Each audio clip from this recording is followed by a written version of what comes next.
You are not simply leaving Satyabama today. You are carrying Satyabama with you. The values you uphold, the lives you touch, will reflect the institution that helped shape you. Satyabama will always remain a part of your journey, and you will always remain a part of ours. We look forward to seeing the difference you make, celebrating your achievements, and welcoming you back. Congratulations, class of 2026. We wish you courage to pursue your purpose, wisdom to keep learning, and success in every journey ahead. I, Dr. B. Sheila Rani, the Vice Chancellor of Satyabama Institute of Science and Technology, take the privilege to present the annual convocation report for the academic year 2025-26, highlighting the university's significant achievements. On behalf of Satyabama University, I wish all the graduates of 2026 a future filled with purpose, success, happiness, and a meaningful impact. Congratulations and God bless you all. I am pleased and honored to be with you on the 35th convocation of our prestigious institution with the most historic batch which is sitting in front of me with 4,000 true offers. You are the first batch with 4,006 offers in this 35 years. A big applause to all of you, the historic batch of our university. Everything in your life is a reflection of the choices you have made all your life. Do what is right and don't do what is easy. Do everything with a good heart. நல்லதே நினையுங்கள், நல்லதே செய்யுங்கள், நல்லதே உங்களை வந்து அடையும். உண்டு உண்டு என்று நம்பி காலை எடு, இங்கு உன்னை விட்டால் பூமி ஏது கவலை விடு. இரண்டில் ஒன்று பார்ப்பதற்கு தோலை நிமிர்த்து, அதை நீதி உன்னை தேடி வரும் மாலை தொடுத்து. நெஞ்சம் உண்டு நேர்மை உண்டு ஓடு ராஜா, நேரம் வரும் காத்திருந்து பாரு ராஜா. அஞ்சி அஞ்சி வாழ்ந்தது போதும் ராஜா, நீ ஆற்று வெள்ளம் போல் எழுந்து ஓடு ராஜா. எப்பொழுதும் உழைத்தே இருங்கள். உங்கள் நாடு என்றால் முன்னோடியாக இருங்கள். ஏனென்றால் நம் நாட்டிற்கு நாம் செய்யாமல் வேற யாரு செய்வார்? Jai Hind.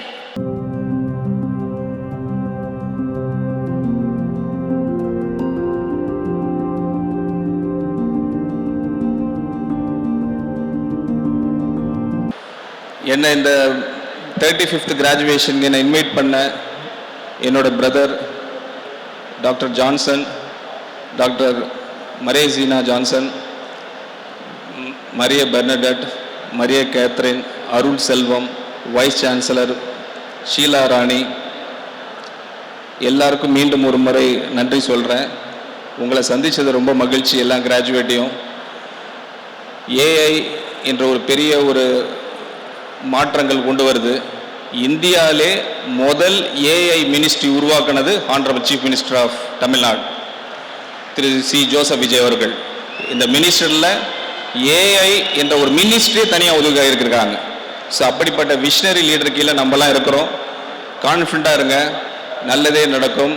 God bless you. Peace to you all. நன்றி, வணக்கம், தேங்க்யூ.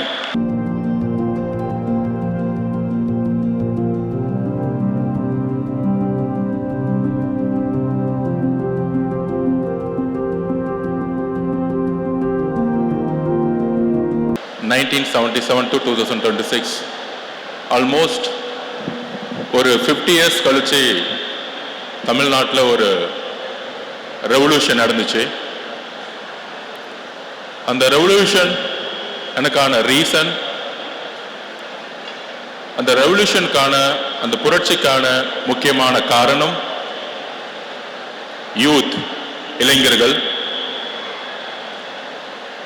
அதிலையும் முக்கியமாக அந்த புரட்சி எல்லா கல்லூரியிலிருந்தும் எல்லா காலேஜிலிருந்தும் உருவாகியது. இன்னும் சொல்லப்போனால் எல்லா ஸ்கூல்லிருந்து உருவாச்சு. அந்த இளைஞர்கள் உருவாக்கிய புரட்சியுடைய நோக்கம் வரலாற்றில் ஒரு புரட்சிகள் உருவாகும் பொழுது அதற்கான நோக்கம், முதல் காரணம் இளைஞர்களாக இருப்பார்கள். அப்படி ஒரு யூத் ரெவல்யூஷனுடைய நோக்கம் ஒரு clean governance, equality, against nepotism, equal opportunity, எல்லோருக்கும் எல்லாம் அப்படிங்கிற ஒரு நிர்வாகத்தை தேர்தல் வெற்றியின் மூலம் உருவாக்கணும். எலெக்ஷன் மேண்டேட் ஃப்ரம் பீப்புள் அப்படின்னு ஒரு 50 வருஷம் கழிச்சு தமிழ்நாட்டில் சுமார் 50% மேற்பட்ட இன்றைக்கு இளைஞர்கள் தான் இருக்காங்க. யூத் பாப்புலேஷன் 40%, 40 வயதுக்கு இல்லை.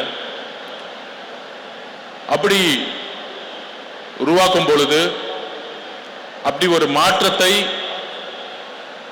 எங்களுடைய தலைவர், தமிழ்நாட்டின் முதலமைச்சர் உருவாக்க முடியும் என்று நம்பியது இந்த கல்லூரியில் இருக்கக்கூடிய இளைஞர்கள். அப்படி உருவாக்கப்பட்டவர் தான் எங்களுடைய மாண்புமிகு முதலமைச்சர் ஹானரபிள் சிஎம் திரு சி. ஜோசப் விஜய் அவர்கள். பெண்களுக்காகவும் இளைஞர்களுக்காகவும் தமிழ்நாட்டுடைய எங்களுடைய உறவுகள், அம்மா, தங்கை, அக்கா, தம்பி, அண்ணன் எல்லோருக்காகவும் எங்களுடைய அமைச்சரவை எப்பொழுதும் இருக்கும். எப்பொழுதும் உண்மையா இருப்போம். உண்மையாகவும் நேர்மையாகவும் உறுதியாகவும் இருப்போம். எங்களுடைய வேலை, எங்களுடைய தலைவர், எங்களுடைய சிஎம் எப்பயுமே சொல்லுவார், நம்மளுடைய வாழ்க்கை எப்பொழுதும் மக்களுக்காக இருக்கணும், அதுல உண்மையா இருக்கணும். எங்களுடைய அரசியல் உணர்ச்சிகளால் வந்தது. உணர்ச்சி பூர்வமா மக்களை நாங்க ஒவ்வொரு நாளும் வேலை செஞ்சுட்டு இருக்கோம். அதிகாரம் வந்தோம், அமைச்சரானோம் மாறிடுவோம், இல்ல பணத்தை நோக்கி போவோம், இல்ல நிறைய சம்பாதிப்போம். கிடையவே கிடையாது. நாங்கள் எப்பொழுதும் எலெக்ஷன் முன்னாடி எப்படி மக்களா இருந்தோமோ அதே மாதிரிதான் எங்க சிஎம்மோட வழியில ஒவ்வொருத்தரும், நானாகட்டும், இங்க இருக்கக்கூடிய மரிய வில்சன் ஆகட்டும், எப்பொழுதும் நேர்மையோடும் உண்மையோடும் தமிழ்நாட்டை ஒரு ஜப்பானுக்கு ஈக்குவலா, ஒரு சிங்கப்பூருக்கு ஈக்குவலா, ஒரு நல்ல நிர்வாகத்தை உருவாக்கக்கூடிய தலைவருடைய வழியில் நாங்கள் உங்களோடு பயணிப்போம்ங்கிறதை உறுதிமொழியை உங்கள ஒருவாளா நான் சொல்றேன். நன்றி, வணக்கம்.